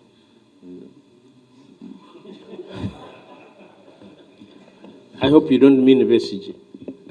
Please, CDF. Thank you very much, Honorable Chair. Honorable Chair and members, there is no election in Uganda where police has never invited us. We are always invited, but we don't use police resources. This one must be clear. Whenever we are invited, we don't use police resources. We use our own. That is requirement number 1. Requirement number 2, the type of deployment we carry out during elections is very unique. Honorable Chair, we are the first people to initiate the deployment of 18 soldiers per sub-county. And that is done during the elections. Now, when you compute that, we may not cover all the sub-counties of Uganda, but at least we cover 75%. That requires additional resources. The third point, during elections, the UPF concentrates before, during, and also after. There are gaps that are created because they have to manage, go down to too much tactical to up to the polling station. Things like patrols on the highways are affected. They need to call us. Some areas, geographical areas, are also affected. So the UPDF has to come in and fill the gap. That requires resources. Clarification. Mr. Chairman, let me seek clarification on that. Mr. Chairman, we need to be serious. When the EC is giving their budget, the EC also budget, and they have huge budget for security during the election. Police also budget for election control. Now UPDF also budgeting for election. And then who are the security personnel the EC normally budget for? Let us try to be serious, Mr. Chairman. And you want the CDF to respond to the needs of EC? Yeah. And you intend to work with the EC during the election? Because when he's saying that is for EC, for SPCs and what? Is valid. But also need to appreciate that even the money for EC is not for paying this office. It's just an allowance given to those officers during that. And it's not for UPDF? It's not for UPDF. For their own constables? Yes, police constable. But Chair, I think the question that the member asked is that if I have a party, I am the owner of the party, I have organized the party, it is assumed that I must have a bigger budget in that function than the guests that I invite to help. And the question here that members, we are asking is that when you look at police, which is supposed actually, which he confirms, invites them to support them. Their budget is much lower compared to the budget of UPDF.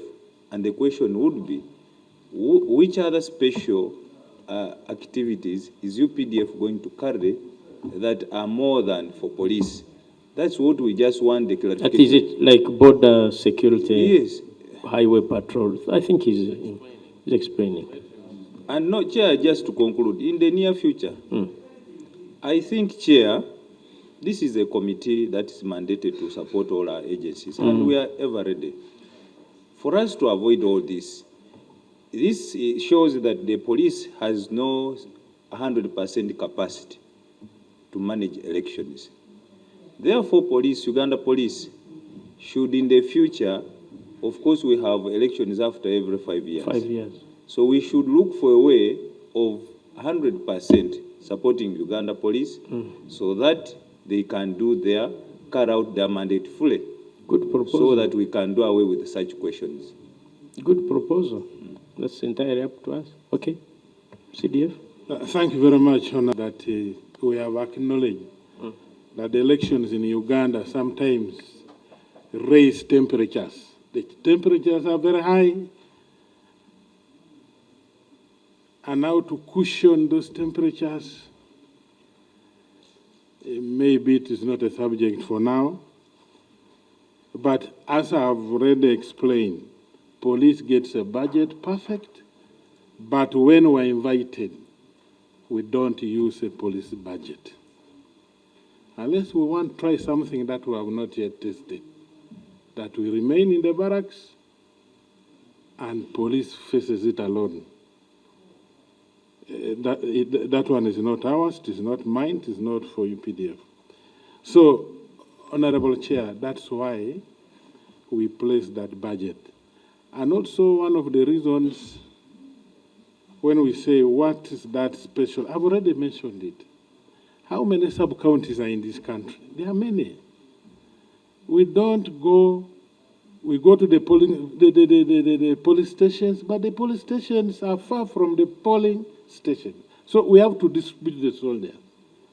The numbers now, we attract large numbers of UPDF, so that from any nearest polling station, in case there is a problem, the response must be appropriate.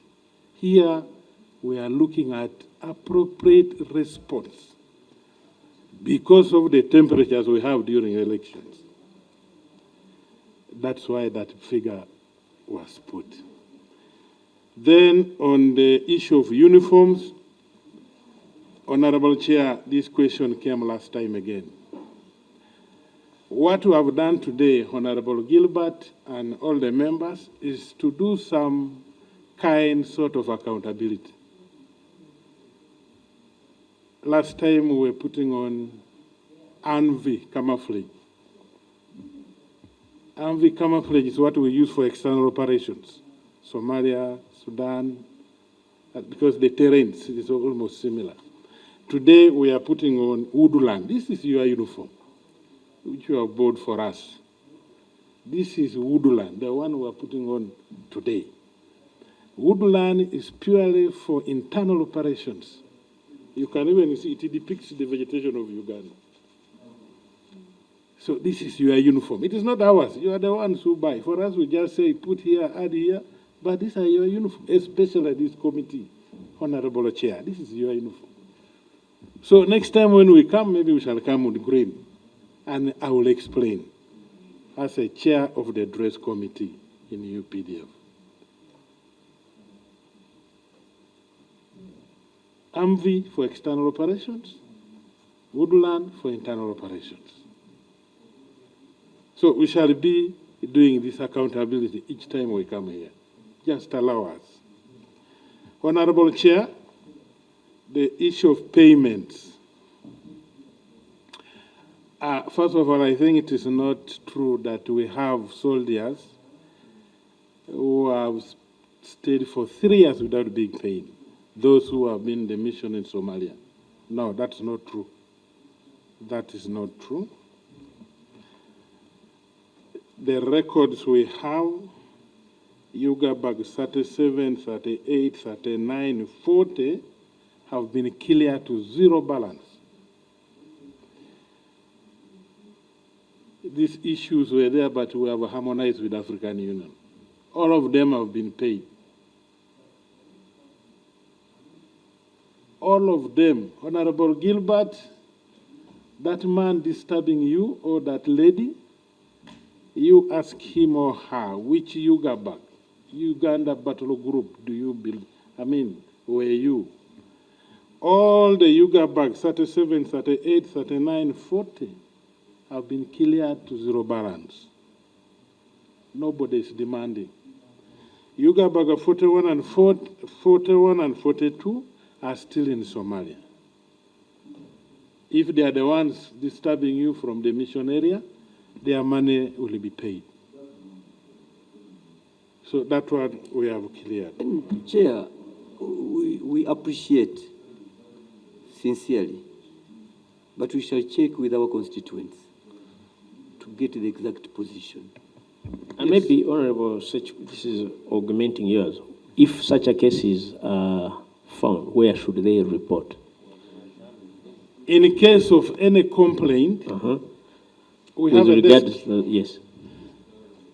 All of them have my numbers. Those who have, because you commanded them. Complaints. One of the role of the deputy CDF is to handle complaints. Is to handle anything. I'm Inspector General of Defense Forces. Okay. Any wonderful. Corruption, anything trying to touch here, they call me. Afande, we have not got money. Okay. So now, honorable colleagues know, if a constituent says, I served in Uganda, this wasn't paid, the person to Yeah. Yeah, Mr. Chairman, Mr. Chairman, I really feel this is very good information. Yes. Now that he has clarified, we shall cross-check. Thank you. Yeah, and then you need, if they get the call again, I will walk with him to your office. Please, Honorable, you are most welcome. Go on and conclude. Asante. Maybe CDF, if you haven't paid for the retired general disturbing Sechikubo, maybe you first hold on to paying him until after elections. Then, Honorable Chair, finally, the payment of the ex-combatants of LRA. This one, Honorable Chair, we need to consult the law. Right now, I don't have the answer. The ex-combatants of LRA, UPA, Force of Back, there are quite many. Yeah, that one we need to consult the law. Right now, I have no position on that. But after consulting our people, they will guide accordingly. I have the answer. I thank you, sir. I have the answer for the sake of the institutional memory. Combatants, but we shall debate this when they, whether he has a false number, and but that will be when we are proposing the amendment. Yeah. Okay, Sid, if you are done.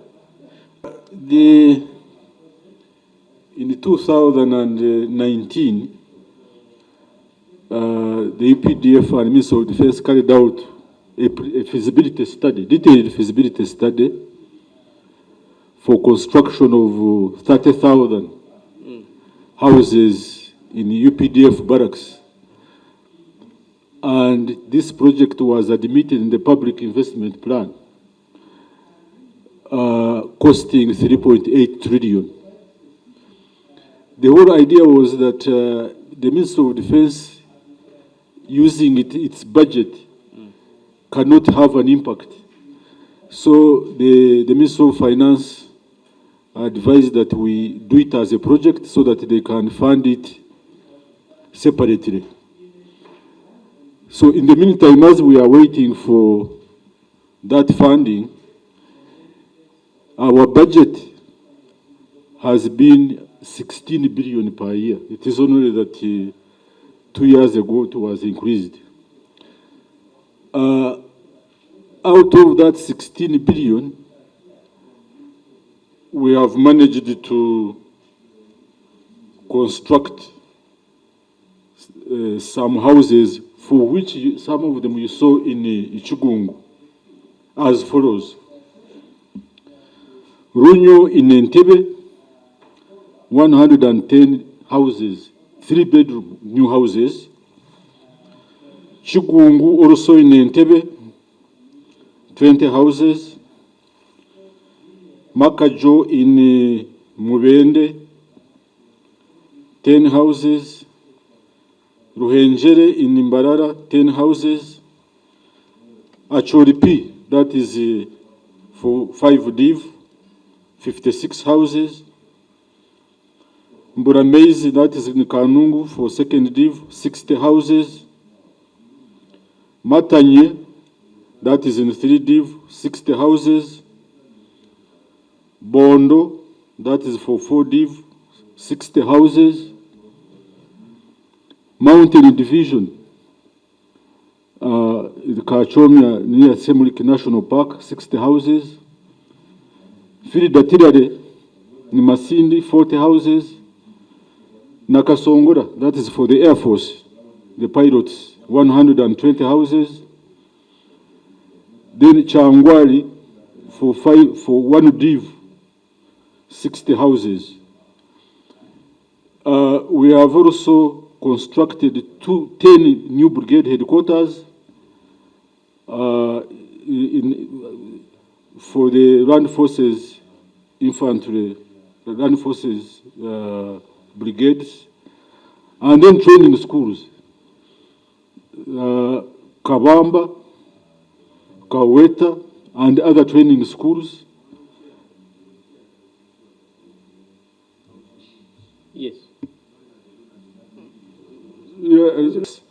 If Sir Chair and this committee can increase the budget for housing, because these few houses, as you can see, is a small drop in the ocean when you look at the numbers of the soldiers who are not housed.